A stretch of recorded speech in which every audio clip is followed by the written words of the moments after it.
Mr. President, সম্মানিত প্রতিনিধিবৃন্দ, ভদ্রমহিলা ও ভদ্র মহোদয়গণ, আজ এই মহান পরিষদে আপনাদের সামনে দুটো কথা বলার সুযোগ পেয়ে আমি নিজকে ভাগ্যবান মনে করছি।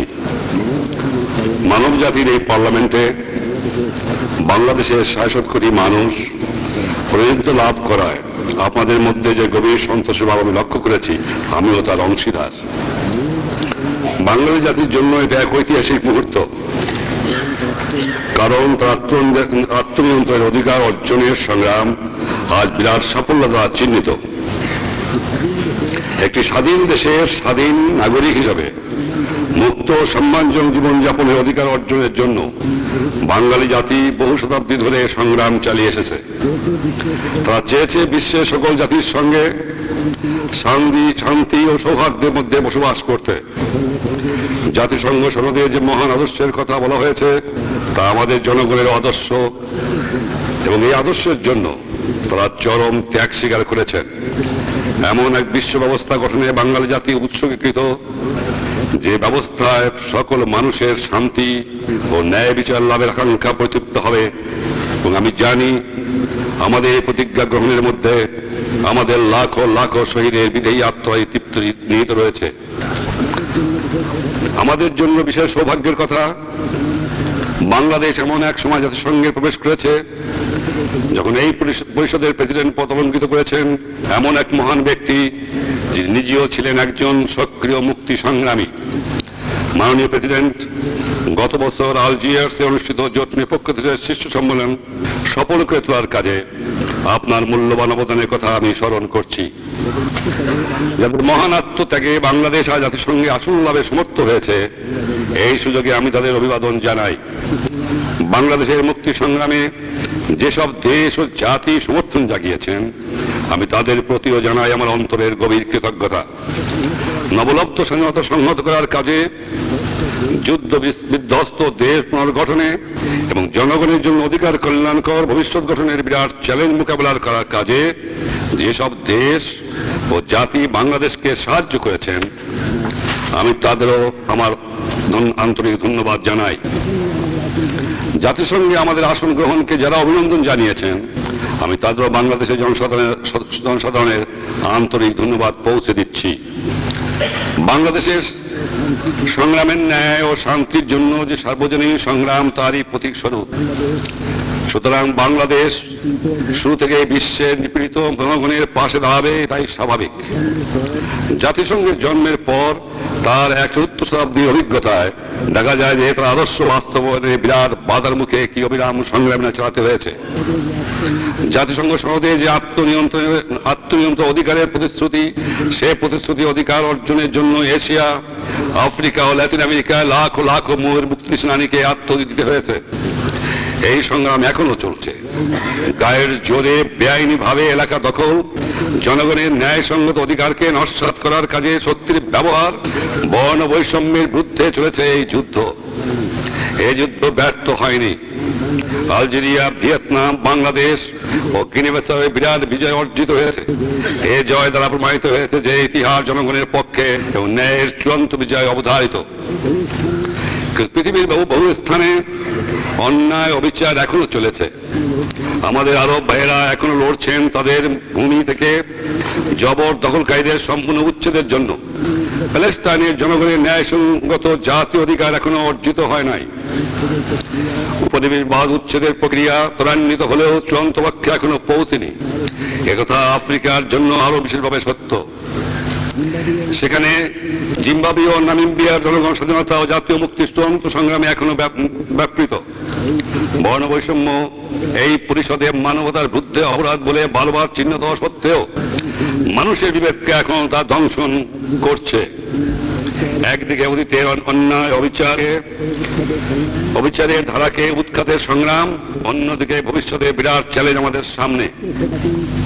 আজ বিশ্বের সকল জাতি পথ বেছে নেওয়ার এক কঠিন পরীক্ষার সম্মুখীন। এই পথ বাছাই করার প্রজ্ঞার উপর নির্ভর করছে আমাদের ভবিষ্যৎ। অনাহার, বেকারত্ব, দারিদ্র, বুভুক্ষার তাড়নায় জর্জরিত এবং পারমাণবিক যুদ্ধের দ্বারা সম্পূর্ণ ধ্বংস সংখ্যায় শিহরিত বিভীষিকাময় জগতের দিকে আমরা এগোবো না, আমরা তাকাবো এমন এক পৃথিবীর দিকে যেখানে বিজ্ঞান ও কারিগরি জ্ঞানের বিস্ময়কর অগ্রগতির যুগে মানুষের সৃষ্টি ক্ষমতা ও বিরাট সাফল্য আমাদের জন্য এক সংকটমুক্ত উন্নত ভবিষ্যৎ গঠনে সক্ষম। এই ভবিষ্যৎ হবে পারমাণবিক যুদ্ধের আশঙ্কা থেকে মুক্ত, বিশ্বের সকল সম্পদ ও কারিগরি জ্ঞানের সুষ্ঠু বন্টন দ্বারা এমন কল্যাণের দ্বার খুলে দেওয়া যাবে যেখানে প্রত্যেক মানুষ সুখী ও সম্মানজনক জীবনে ন্যূনতম নিশ্চয়তা লাভ করবে। সম্প্রতি গোটা বিশ্বে যে অর্থনৈতিক বিপর্যয় দেখা দিয়েছে তার পরিপ্রেক্ষিতে ন্যায়সঙ্গত ও আন্তর্জাতিক অর্থনৈতিক ব্যবস্থা গড়ে তোলার কাজে আমাদের আরো তরির ব্যবস্থা গ্রহণ করা উচিত। এই বছরের গোড়ার দিকে অনুষ্ঠিত এই পরিষদের বিশেষ অধিবেশনে বিশ্বের বর্তমান গুরুতর অর্থনৈতিক অবস্থা সম্পর্কে আলোচনা হয়েছে। আমি এমন একটি দেশের পক্ষ থেকে কথা বলছি যে দেশটি বর্তমানে অর্থনৈতিক দুর্যোগের ক্ষতিগ্রস্ত দেশগুলির তালিকার শীর্ষস্থানে রয়েছে। এই ক্ষতি কতটা গুরুতর আমি সে সম্পর্কে কিছুটা আলোকপাত করতে চাই। যুদ্ধের ধ্বংসস্তূপের উপরই বাংলাদেশের জন্ম হয়েছিল। তারপর থেকে একের পর এক প্রাকৃতিক বিপর্যয়ে আমরা সম্মুখীন হয়েছি। সর্বশেষ এবারে নজিরবিহীন বন্যা।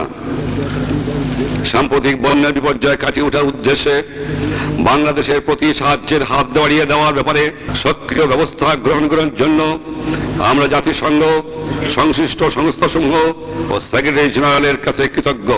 আলজেরিয়ার প্রেসিডেন্ট বুমেদিন, পররাষ্ট্রমন্ত্রী বুতেফলিকা বাংলাদেশের সাহায্যে এগিয়ে আসার জন্য জোট নিরপেক্ষ দেশসমূহের প্রতি আবেদন জানিয়েছেন। বন্ধু দেশসমূহ মানব কল্যাণ সংস্থাগুলোর কাছ থেকেও এ ব্যাপারে ভালোই সাড়া পাওয়া যাচ্ছে। প্রাকৃতিক পর্যায়ে বাংলাদেশের অর্থনৈতিক অগ্রগতি শুধু প্রতিহত করেনি, দেশে প্রায় দুর্ভিক্ষ অবস্থার সৃষ্টি হয়েছে। একই সময় বিশ্বব্যাপী মুদ্রাস্ফীতির অর্থ আমাদের মতো একটি দেশের জন্য দায় পরিশোধের ক্ষেত্রে $1 কোটি ঘাটতি সৃষ্টি হয়েছে। জনসাধারণের জীবন ধারণের মান নিছক বেঁচে থাকার পর্যায় থেকেও নিচে নেমে গেছে। মাথাপিছু যাদের বার্ষিক আয় $100 কম, তাদের অবস্থা আরো শোচনীয়। বিশ্ব স্বাস্থ্য সংস্থার হিসাব অনুযায়ী বেঁচে থাকার জন্য ন্যূনতম খাদ্য প্রয়োজন, তারও কম খাদ্যকে যারা দিন বেঁচে রয়েছে তা এখন তারা সম্পূর্ণ অনাহারে দিন কাটাচ্ছে। আরো দরিদ্র অভাবী দেশগুলির ভবিষ্যৎ সম্পর্কে যে আভাস দেওয়া হয়েছে তা অত্যন্ত হতাশাজনক। ক্রমাগত মূল্য বৃদ্ধির ফলে খাদ্যের দাম গরিব দেশগুলোর ক্রয় ক্ষমতার বাইরে চলে গেছে। অন্যদিকে ধনী ও উন্নত দেশগুলোই হচ্ছে খাদ্যের মূল রপ্তানিকারক। কৃষি যন্ত্রপাতি উপকরণের অসম্ভব দাম বাড়ার ফলে গরিব দেশগুলোর খাদ্য সংসম লাভের চেষ্টাও তেমন সফল হতে পারছে না। বিশ্বব্যাপী মুদ্রাস্ফীতির ফলে উন্নয়নশীল দেশগুলোর উন্নয়ন পরিকল্পনার ব্যয় বহুগুণে বেড়ে গেছে। তাদের নিজেদের সম্পদ কাজে লাগানোর শক্তিও হ্রাস পেয়েছে। ইতিমধ্যেই যেসব দেশ দরিদ্র ব্যাপক বেকার সমস্যায় ভুগছে তা তাদের অতি নগণ্য উন্নয়ন পরিকল্পনাগুলোকেও কেটে সেটে কলবর ছোট করতে বাধ্য হয়েছে। এই পরিকল্পনাগুলো বাস্তবিত হলে মাত্র 5 থেকে 6% হারে বর্ধিত আয় বৃদ্ধির সম্ভাবনা ছিল। বিশ্বের সকল জাতি ঐক্যবদ্ধভাবে এই পরিস্থিতির মোকাবেলা করতে অগ্রসর না হলে মানুষের দুঃখদশারা এমন বিরাট আকার ধারণ করবে ইতিহাসে যার তুলনা পাওয়া যাবে না।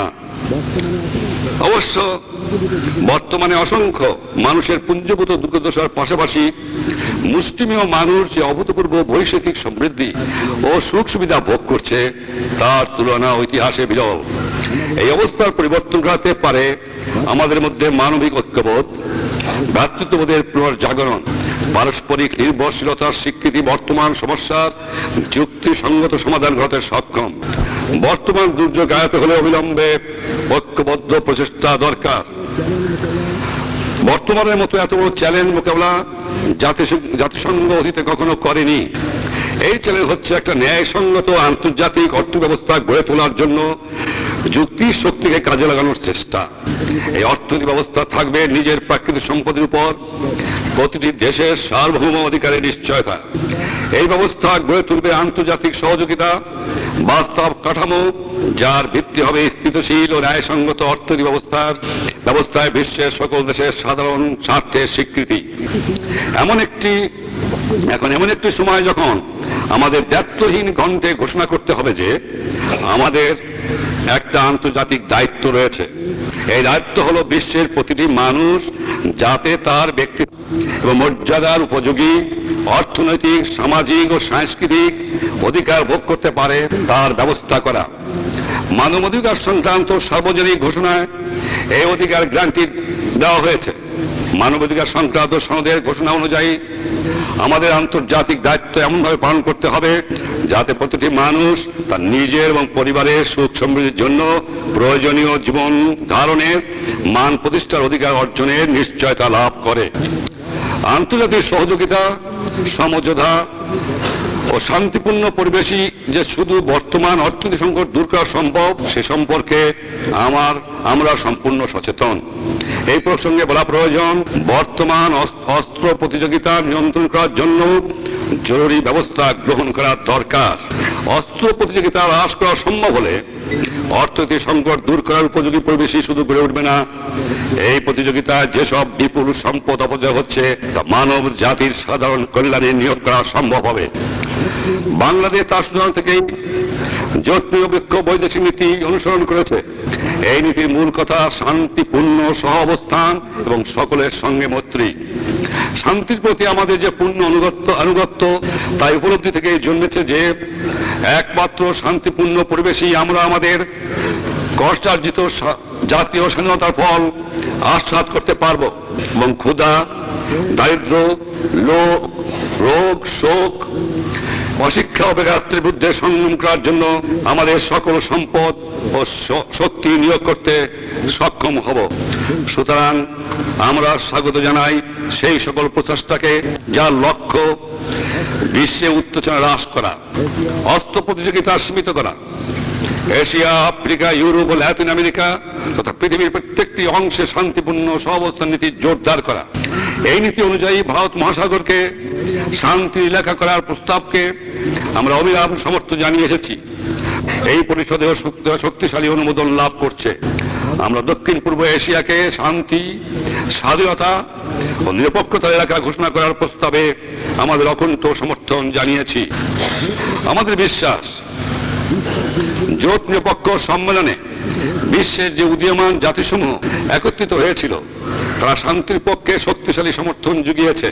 তারা বিশ্বের বিপুল সংখ্যাগরিষ্ঠ মানুষের অভিন্ন প্রতিজ্ঞার কথাই আবার ঘোষণা করেছেন। এই ঘোষণা জাতীয় স্বাধীনতা রক্ষা এবং শান্তি ও ন্যায় বিচার প্রতিষ্ঠা করার, মানব জাতির অস্তিত্ব রক্ষার জন্য শান্তি একান্ত দরকার। এই শান্তির মধ্যে সারা বিশ্বের সকল নরনারীর গভীর আশাকাঙ্ক্ষার মূর্ত হয়ে রয়েছে। ন্যায় নীতির উপর প্রতিষ্ঠিত না হলে শান্তি কখনো স্থায়ী হতে পারে না। আমরা শান্তিকামী বলেই আমাদের উপমহাদেশে আমরা আপোষ মীমাংসা নীতির অনুসারী, এটা আমাদের দৃঢ় বিশ্বাস। বাংলাদেশের অভ্যুদয় উপমহাদেশে শান্তি ও স্থিতিশীলতা প্রতিষ্ঠার সহায়ক হয়েছে এবং অতীতের সংঘাত ও বিরোধের বদলে আমাদের তিনটি দেশেরই জনগণের জন্য কল্যাণকর বন্ধুত্ব ও সহযোগিতার সম্পর্ক প্রতিষ্ঠা করা সম্ভব হবে। আমরা আমাদের মহান নিকট প্রতিবেশী ভারত এবং বাংলাদেশের সঙ্গে যেমন বন্ধুত্বপূর্ণ সম্পর্ক প্রতিষ্ঠা করেছি, তেমনি অতীত থেকে মুখ ফিরিয়ে পাকিস্তানের সঙ্গে নূতন সম্পর্ক স্থাপনের প্রচেষ্টাও লিপ্ত রয়েছি। অতীতের তিক্ততা দূর করার জন্য আমরা কোনো প্রচেষ্টা থেকে নিবৃত্ত হই নাই। 195 জন যুদ্ধ অপরাধীকে ক্ষমা প্রদর্শন করে এই উপমহাদেশের শান্তি ও সহযোগিতার নূতন ইতিহাস রচনার কাজে আমরা আমাদের আন্তরিকতার প্রমাণ দিয়েছি এবং এই 195 জন যুদ্ধ অপরাধীর বিরুদ্ধে মানবতা বিরোধী অপরাধে লিপ্ত থাকার অসংখ্য সাক্ষ্য প্রমাণ ছিল। তবু সকল অপরাধ ভুলে গিয়ে আমরা ক্ষমা ও উদারতার এমন মূলধন নিয়োগ করতে চেয়েছি যা ভবিষ্যতে এই উপমহাদেশের শান্তি, সমৃদ্ধি ও সহযোগিতার এক নূতন অধ্যায় সূচনা করবে। উপমহাদেশের শান্তি নিশ্চিত করার কাজে আমরা কোনো পূর্ব শর্ত দেই নাই কিংবা দর কষাকষি করিনি, বরং আমরা জনগণের জন্য এক সুখময় ভবিষ্যৎ গড়ে তোলার প্রেরণা দ্বারা উদ্বুদ্ধ প্রভাবান্বিত হয়েছি। অন্যান্য অহিংসত বিরোধ নিষ্পত্তির কাজেও আমরা ন্যায় বিচার ও পারস্পরিক সমঝোতার উপরই গুরুত্ব আরোপ করেছি। 63,000 পাকিস্তানি পরিবারের দুর্গতি এখন একটি জরুরি মানবিক সমস্যা হয়ে রয়েছে। পাকিস্তানের প্রতি তাদের আনুগত্যের কথা তারা আবার প্রকাশ করেছেন এবং স্বদেশে প্রত্যাবর্তনের জন্য তাদের নাম রেড ক্রসের আন্তর্জাতিক কমিটির কাছে তালিকাভুক্ত করেছেন। আন্তর্জাতিক বোঝাপড়া এবং আইন অনুসারে স্বদেশ প্রত্যাবর্তন করার অধিকার তাদের রয়েছে। একই সঙ্গে মানবতার তাগিদেও তাদের সমস্যার আশু সমাধান প্রয়োজন। সাবেক পাকিস্তানের সম্পদের ন্যায়সঙ্গত বাটোয়ারা আরেকটি সমস্যা, যার আশু সমাধান দরকার। বাংলাদেশ আপোষ মীমাংসার জন্য প্রস্তুত। আমাদের প্রত্যাশা, এই উপমহাদেশের জনগণের বৃহত্তম স্বার্থে পাকিস্তান আমাদের আহ্বানে সাড়া দেবে এবং ন্যায় বিচার ও পারস্পরিক বোঝাপড়ার ভিত্তিতে অমীমাংসিত সমস্যাগুলির সমাধানে এগিয়ে আসবে। তাহলে উপমহাদেশে পরিস্থিতি স্বাভাবিককরণের প্রচেষ্টা সফল হওয়ার পথে আর কোনো বাধা থাকবে না। বাংলাদেশ তার সকল প্রতিবেশী দেশের সঙ্গে সৎ প্রতিবেশী সুলভ সম্পর্ক প্রতিষ্ঠার চেষ্টা চালিয়ে যাবে। যে সম্পর্কের ভিত্তি হবে শান্তিপূর্ণ সহাবস্থান, পরস্পরের সার্বভৌমত্ব ও আঞ্চলিক অখণ্ডতার প্রতি সম্মান প্রদর্শন এবং একে অন্যের আভ্যন্তরীণ বিষয়ে হস্তক্ষেপ না করা।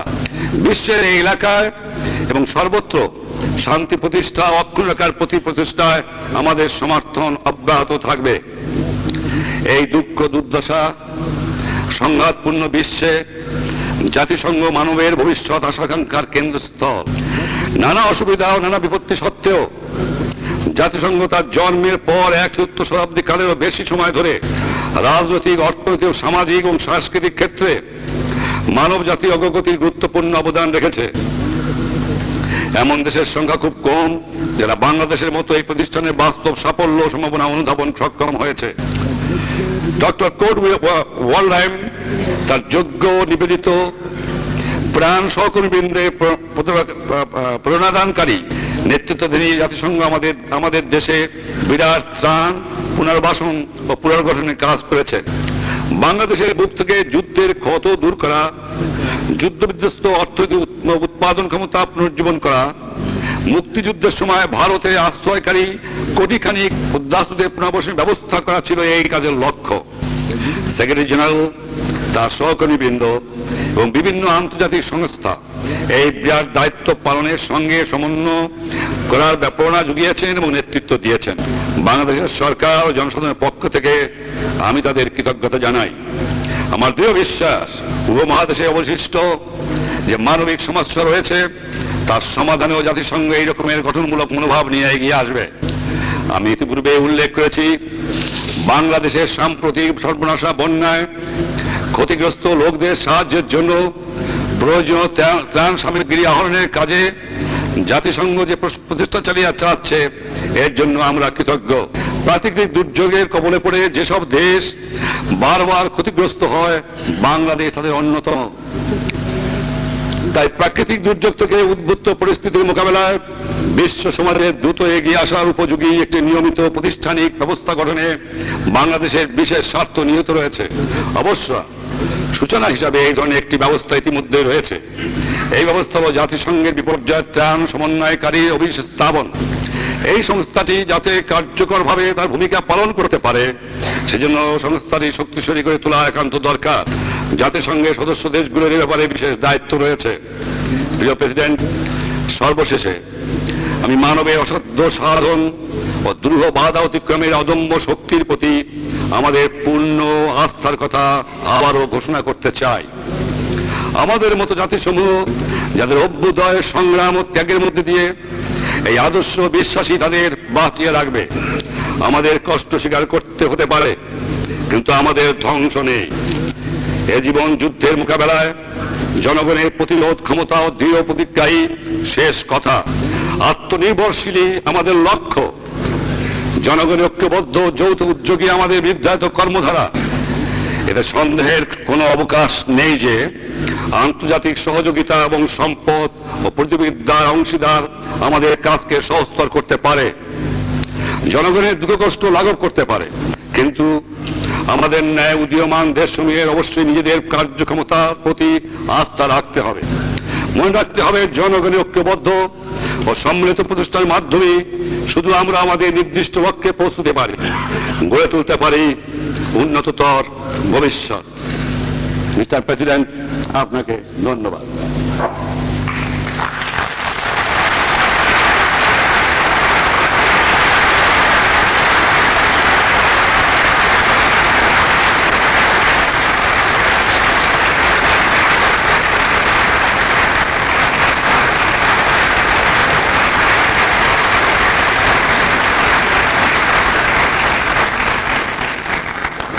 Au nom de l'Assemblée générale, j'aimerais remercier le Premier ministre du Bangladesh, son Excellence le Cheikh Mujibur Rahman, pour l'important discours qu'il vient de prononcer, et je prie le chef du protocole de bien vouloir raccompagner son Excellence.